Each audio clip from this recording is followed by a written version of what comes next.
था तो महात्मा जी ने सोचा कि चलो हम प्रस्थान करते हैं, कहीं और जाएंगे। तो दूसरे किसी गांव में जा रहे थे, काशी से बाहर निकले और किसी गांव में जा रहे थे। तो मार्ग में एक शमशान पड़ी, रात्रि का समय था। तो जैसी शमशान पड़ी तो वहां के लोगों को देखा, शमशान में जो अनेक प्रकार से भूत प्रेत सब नाच रहे थे, सब जय जयकार कर रहे थे, खुशी मना रहे थे। महात्मा जी आश्चर्य में पड़ गए, कहा कि भैया अर्धरात्रि को ये सब भूत प्रेत नाच रहे। कहा तुम कौन हो? भूत प्रेतों ने कहा बाबा हमको पहचाना नहीं। नहीं मैंने नहीं पहचाना। तो भूत प्रेतों ने कहा हम प्रेत हैं, भूत हैं, क्या कर रहे हो? खुशी मना रहे। महात्मा जी ने कहा बताओ कौन सी खुशी मना रहे हो? उन्होंने कहा खुशी यह है कि कल हमारी बेटी का विवाह है। बेटी का विवाह? हाँ, बारात आएगी कल। तो बेटी के विवाह से एक दिन पूर्व हम लोग बड़ी खुशी मना रहे हैं। महात्मा जी ने कहा हमारा भूत प्रेतों की भी बेटी होती? हाँ हाँ। तो कहा कि तुम्हारी पुत्री से विवाह कौन करेगा? अरे उस भूतनी से कौन विवाह करेगा?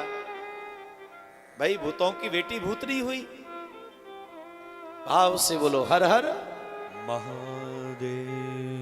उन भूत प्रेतों ने कहा कि आपको नहीं पता है, कल उस प्रदेश का राजा अपने पूरे परिकर के साथ में गंगा स्नान करने के लिए आएगा। और उसी समय गंगा जी के घाट पर, गंगा जी के किनारे पर महाराज कोई बैल आएगा और वो बैल उस राजा के बेटे राजकुमार पर अपने सींगों का प्रहार करेगा। राजकुमार मरेगा, मरने के बाद वो प्रेत बनेगा और वही हमारी बेटी का दूल्हा बन के आएगा। महात्मा जी ने कहा ये तो बड़े आश्चर्य की बात है, अचंभे की बात है ये। अब तो मुझे देखना चाहिए। तो तुरंत माना लौट के गए और जो प्रेतों ने बताया उसी घाट पर महात्मा जी बैठ गए और विचार करने लगे। मैं देखूं तो सही, उतने समय बताया था बैल तीव्र गति से दौड़ता हुआ आ रहा है और उस बैल ने क्या किया?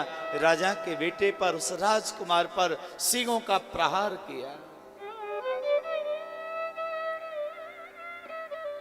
भैया प्रहार करने से उसी समय क्या हुआ? उस राजा के बेटे का प्राणांत हो गया। ओहो, ये तो बिल्कुल वैसा ही हुआ। अब मैं चलता हूं, वो भूत प्रेत सब प्रसन्न हो रहे होंगे, खुशी मना रहे होंगे। अब ये राजकुमार मर गया, प्रेत बनकर के जाएगा और उनकी बेटी का विवाह हो जाएगा। महात्मा जी जैसे गए तो महाराज शमशान में पहुंचे तो जितने भूत प्रेत थे सब रो रहे थे। महात्मा जी ने कहा क्या हुआ, क्यों रो रहे हो? अरे आज तो आपकी बेटी का विवाह है, खुशी मनानी चाहिए, आप लोग रो रहे हो। भूत प्रेतों ने कहा कि हे महात्मा जी क्या बताएं, दूल्हे आया ही नहीं। अरे क्यों नहीं आया? मेरे सामने उस बैल ने मारा था जैसे तुमने बताया। कहा किस बैल से गलती हो गई? उस बैल ने जब राजकुमार पर सींगों का प्रहार किया तो पहले बैल ने अपने माथे को उस काशी की रज में लगाया, उस भूमि पर लगाया। तो उस बैल के सींगों में काशी की रज लगी और उसका जब प्रहार किया सींगों का तो उस रज का स्पर्श उस राजकुमार से हुआ। राजकुमार को प्रेत बनना चाहिए था, लेकिन काशी की भूमि की रज प्राप्त करके महाराज वो राजकुमार प्रेत नहीं बना, वो तो कैलाश चला गया, उसका उद्धार हो गया। तो वो प्रेत बना ही नहीं। तो आप बताओ हमारी बेटी का विवाह कैसे हुआ? इसलिए हम रो रहे हैं।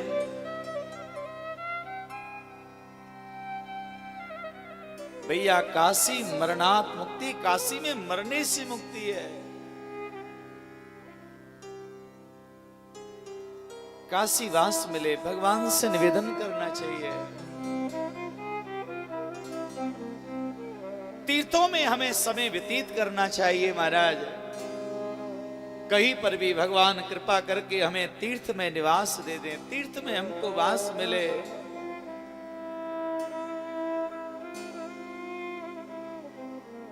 मेरे महादेव की नगरी है,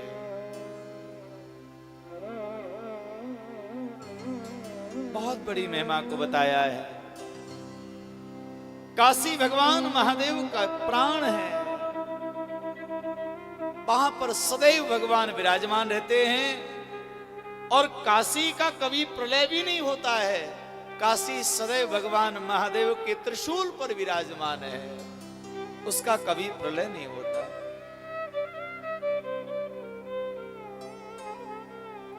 और भैया एक बार जो काशी चला जाता है ना, उसका उद्धार हो जाता है महाराज।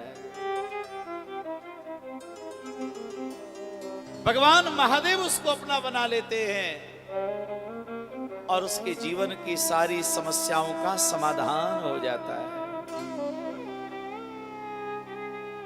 मेरे महादेव भोले हैं और भगवान भोलेनाथ को भोले भक्त ही प्रिय हैं। भैया जिस भक्त के जीवन में महाराज भोलापन है, सीधापन है, भगवान महादेव विचार करते हैं कि भैया ये भोला भगत है, इसकी रक्षा, इसकी सुरक्षा तो हमको ही करनी पड़ेगी।